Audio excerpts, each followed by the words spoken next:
Hi, I'm Marco Servetto from Victoria University of Wellington in New Zealand. This is a joint work with Elena Zucca from University of Genoa, Italy.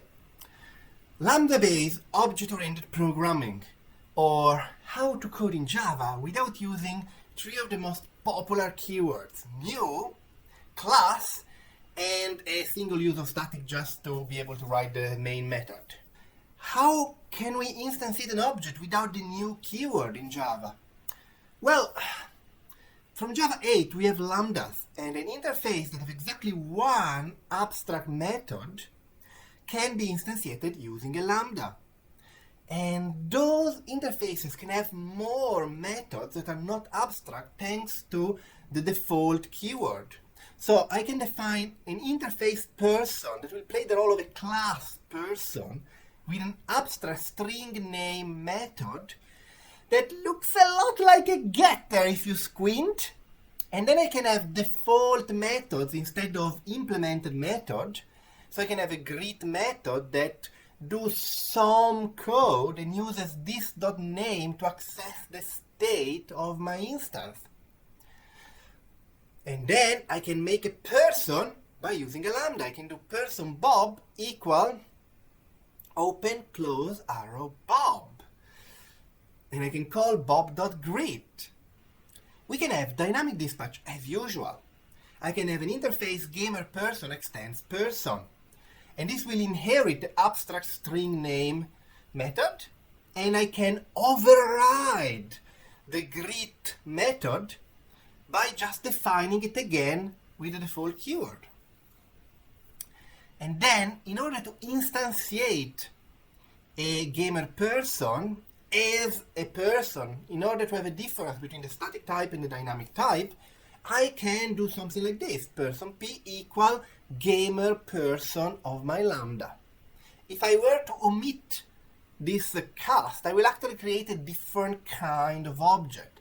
So this cast is not casting an existing object to a different type, it is interfering with the creation of the object to select the type. And then you have normal dynamic dispatch when you call the methods.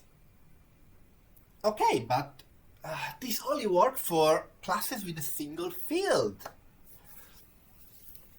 How can we define a pair?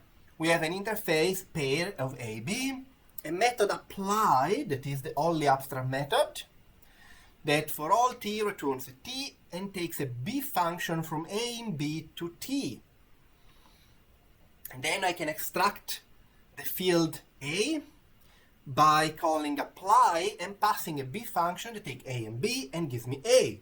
And I can extract b by calling apply and passing a lambda that is a b function that takes a and b and return b. And then I can have somewhere else a method called, for example, of, that for all a and b give me a pair of ab that takes an a b, and return f arrow f.apply ab. And this doesn't compile in Java. As Stu said, in Java, lambdas can only implement non-generic methods. If I just desugar the lambda syntax, this will work. So this is exactly the same code that we were seeing before. And here, I will write return new pair of AB as anonymous inner class. I will manually implement the apply method to do return f.apply AB. So this is conceptually the same code of before, and this compiles and work. But in this way I have to use the new keyword and I don't wanna! After a lot of thinking, we have found a different encoding that works in Java. And it's using a well-known encoding of union types, where you can have an A or B with the method 2A that gives you the value as an A, and a 2B that gives you the value as a B. And the idea is that in any moment, one of the two will work and the other one will give you an error. And in this very minimal language where we don't really have errors, we can still make it compile by making it go in loop, for example, calling itself. So we have an interface A or B that have 0 abstract methods. So I cannot instantiate it with a lambda. This is like an abstract class. And then I can have a from A that extends A or B and makes the method toA abstract. A from A has exactly one abstract method, and I can instantiate it with a lambda. Same thing from B. I can have a selector that instead of returning a T that could be an A or a B, returns an A or B. And then I can define my pair from all A and B. I can have an apply method that takes a selector and return an A or B. And the A method, how do I extract an A?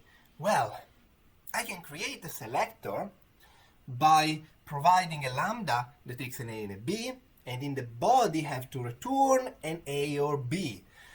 So I cannot directly create an A or B, but I can create a from A of A and B that without argument gives me an A, and this A in scope because it's declared here. And then, in order to actually get the A, I can do this dot apply of selector dot to A. That is, this selector object will go in error if I were to call to B, but it will correctly just return A if I call to A. And same for B. And then I can instantiate the pair exactly as for the conventional lambda calculus encoding by doing a lambda that take an F, our selector, and do f.apply AB. I have shown you how we can create objects with multiple fields. And the idea is that instead of writing new pair of AB, we will write f goes in f.apply AB. The main difficult bit that is left is how to define objects without fields, because you always need one abstract method to instantiate the object with the lambda, and up to now we use those abstract methods as a way to represent the object state. Well, we can just have a dummy method that is like an identity that goes from some type to some type, and we think the most elegant thing to do is to define an interface void that represents this dummy unusable type. And so I can have an interface tuple 0 that have a dummy method abstract from void to void. And this allows me to instantiate objects without fields by just extending tuple 0. In this way, they will inherit this method, so I will not have to write this horror over and over again. In particular, in a functional language, there is no real difference between calling a static method and calling an instance method over an object without fields, because all the instances of this object are conceptually the same. So in this way we can encode static methods. I can have, for example, an interface persons extends tuple 0, and I can have a factory method for person. So I can have a default person make that take a string name and return open close arrow name. And then I can make my Bob without using the lambda syntax for Bob. So I can have persons x and x dot make Bob. We show now how to define some standard data type. For example, a linked list. We can have an interface list of t with a t head, a list of t tail, a boolean is empty, and a default method that do the add or the push, how you want to call it, that take a t element and return a list of t, and the body creates a new const t, that as you can see here is a type that extends the list of t, that go from s in s.apply lm_this. And then the empty interface extends list t and tuple 0, and we can throw an error going loop for head and tail, and is empty, of course, will return true. Then we define interface const of t that extends tuple 2 of t and list of t, and so this is going to be my head, and this is going to be my tail, and so I can implement head and tail by returning this dot get 1 and this dot get 2 for the two elements of the tuple. Is empty will return false, and both empty and const are inheriting the method add from list of t. And then I can make my list by creating the empty list and then doing .add A1, .add A2, and I have my list of A's. We can also define linked lists in a different way that I think is more suitable to this programming style, and it's based on a match method that have an interesting signature. For all air, returns an air and take a supplier of air on empty and a B function from T to list T into air on const. Or if you prefer a more functional viewpoint, it's a function that returns an air and take two arguments: on empty, that is a function from nothing to air, and on const, that is a function from T, a list of T in air. And then I can have an interface list with this abstract match method, and then I have exactly the same add method that we've seen before, but as you can see, we don't have head, tail is empty, because match can encode them all. So I can have an empty T, extend list of T and tuple 0, where the match just delegate the behavior on empty.get. And I can have a const T, where the match simply delegate the behavior on const.apply this.get1 and this.get2. So we directly unfold the tuple into the argument of our B function. And this looks a little bit mysterious at first, but let's see how we can use it. I can define a sum-all method that take a list of integer and return an integer by doing return l.match. And in case of the empty list, return 0. Otherwise, you have a head and a tail, and you return head plus sum-all of tail with a recursive call. I can emulate getHead, a method that takes a list of integer and an integer or else. And I can do l.match. If the list is empty, I return or else. And otherwise, I have head and a tail, and I return the head. So, in the paper, we show how to encode encapsulation and private methods by using subtyping, how to encode supercalls by using some naming convention, and we also show how to encode mutable fields by using explicit getters and setter functions. And now, for the formal part of our work, we have a reasonably small syntax where a program is just a bunch of declarations, and each declaration is an interface declaration.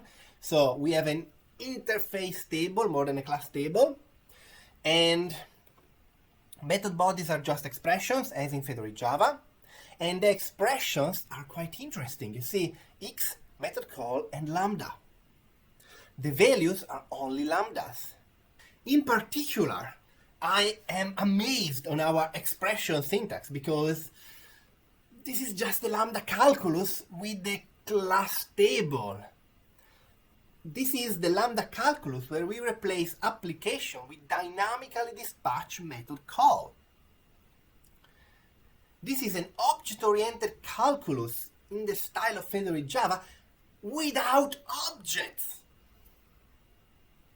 This integrates object-oriented programming and functional programming without simply encoding one onto the other or just merging the feature from both. Our reduction rules are quite simple. We have a straightforward context rule, and then we have two method reduction rules.